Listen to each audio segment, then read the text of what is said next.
process large areas quickly and gently, we recommend crimped cup brushes.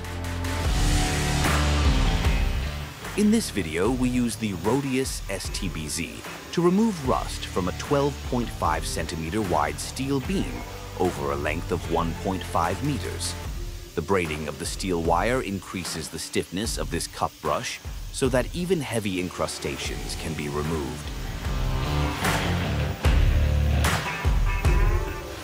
Always wear personal protective equipment when using steel cup brushes and pay attention to the maximum speed in order to utilize the high power optimally and safely. After 1 minute and 27 seconds, we derusted the 0.19 square meter section of the steel beam, which corresponds to approximately 740 minutes per square meter. Not only quickly, but also without geometrically changing the surface of the steel. Thanks for liking and sharing. Subscribe to our channel now so you don't miss any new videos.